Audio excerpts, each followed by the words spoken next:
Hello, my name is Adam, and I'm on a quest to be the most prolific reviewer of all time.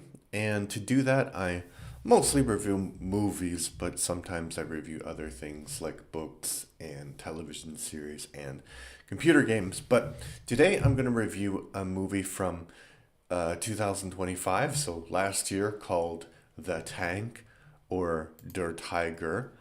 It's a German film and it stars Lawrence Rupp, David Schutter, Sebastian Ujendowski, Leonard Kuntz, and Joran Licher, and Andre Heineken.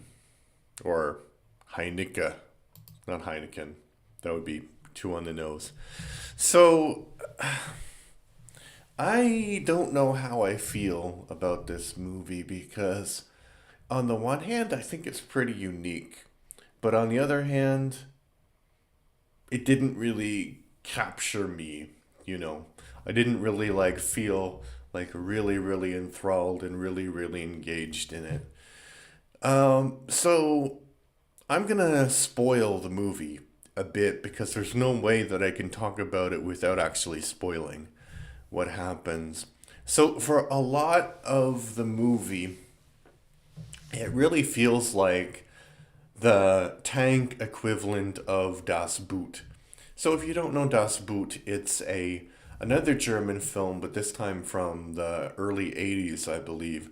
And it's a very realistic depiction of submarine warfare. So this, for the most part, is a very realistic depiction of German tank warfare. And that's the thing about Das Boot that is interesting, is because it is from the German perspective. So some of these people are very die-hard Nazis, and some of them are not so die-hard Nazis, but they're all fighting for Nazis, basically. And this movie kind of gives the same sort of vibe, like very realistic, but they don't generally question what they're doing, you know. They're kind of loyal to the idea, but the idea is never mentioned. So that's the first part. And when I was watching the movie, I was like, wouldn't it be great if there was like a movie where the characters in it are actually ghosts and they're replaying their trauma? Then I was like, wait a minute. This is this movie. Like, that's the twist. The twist of the movie is that the tank crew dies. And so they die on this battle on this bridge, and that happens in the beginning.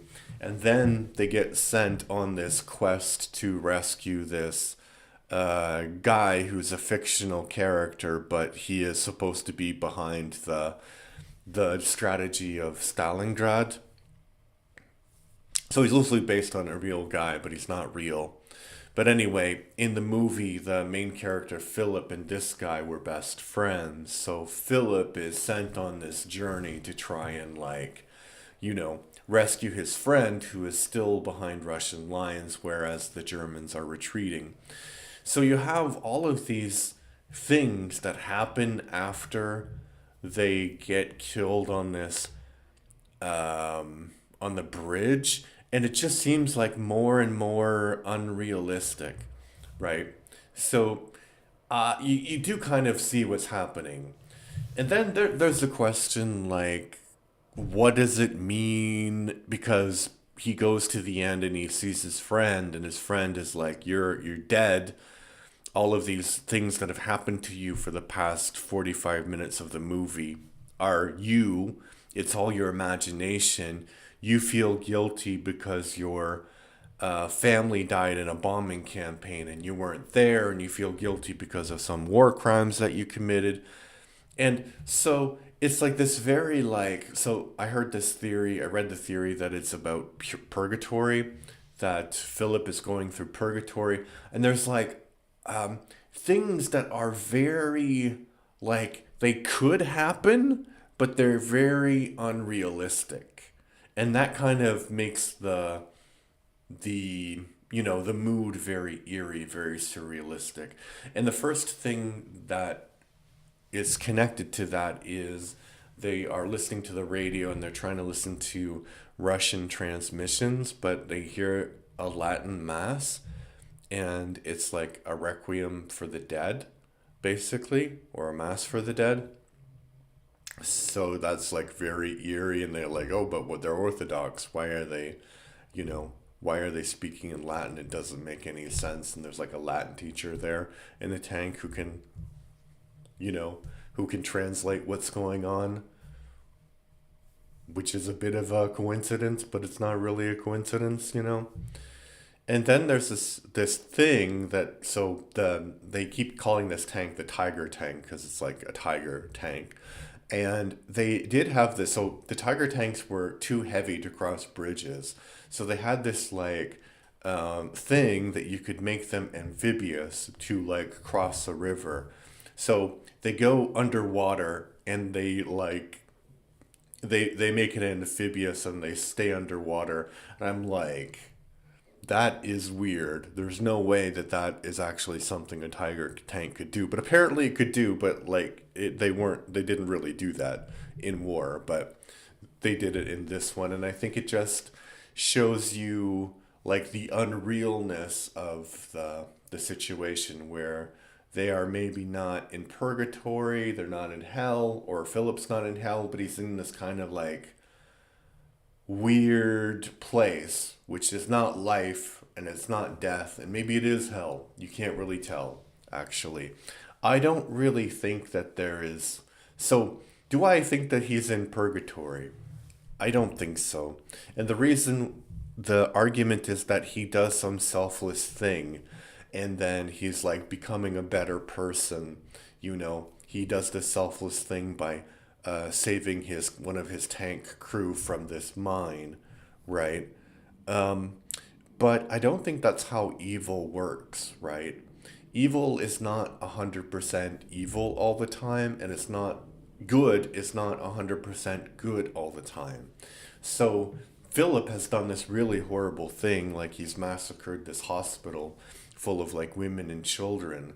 And that doesn't mean that Philip didn't do anything good in his life. Probably he did, but so I don't buy the fact that this is purgatory. I think it's some kind of afterlife, but I think it's an afterlife where I think it's kind of like the Lucifer idea of the afterlife. If you've ever seen that, so it's a like I guess it's a comic, but it's also a TV show. And in the TV show, the hell is a place that's created by our own guilt, right?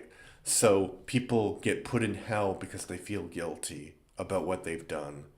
And the moment they kind of come to terms with what they've done, they accept what they've done, they kind of move out of hell. So I think maybe that's this kind of idea of the afterlife. Now, I think people kind of are treating this movie like it's a war movie, and they're kind of disappointed with this whole spiritual side of the movie. I saw a review where someone was saying, you know, it doesn't make a lot of sense that they suddenly would be, you know, that there'd be this spiritual ending tacked on. But I think the ending is not tacked on. I think what's tacked on is the tank stuff. The tank stuff is like a way of telling this story. You know, all about guilt and suffering and, you know, morality about our choices and things. And I I don't see any problem with telling this story like this. I think it's a very German attempt to come to terms with this period of their history. And I think it is a bit superior to Das Boot in that the rebellion against the Nazis in Das Boot, like they kind of do these kind of small rebellions against the Nazis, but they're not like political rebellions, right? It's not that they have disagreed with the fundamental aspect of the Third Reich.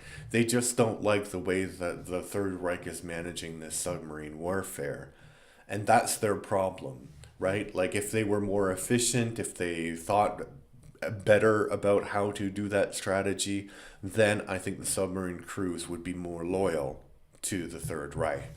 So in this movie, the tank crew is like completely loyal, but they're kind of apolitical, right? So it's not about the actual politics of the Nazi party. It's about this fact that they have done horrible things. Philip has done horrible things, and then he has to live through or maybe not live, but like be in the afterlife with these consequences. So I think like Das Boot, even though all of the characters mainly die in Das Boot, there's no spiritual consequences to what they've done. And I don't know. I can't really tell you what my spirituality is. I don't think that it's important for this review, but I could see why someone would really want Nazis to have some spiritual consequences for their actions, because if you believe in a just universe, you'd think that there would be some kind of punishment, and whether it's just your own internal guilt punishing you or the God punishing you, I don't know. So I don't think that it's necessarily a bad movie. I think that even though this movie didn't really resonate with me so much, I think that it's one of those movies that people will come back to in 10 years, 20 years, and they'll be like, yeah, this is a story about morality.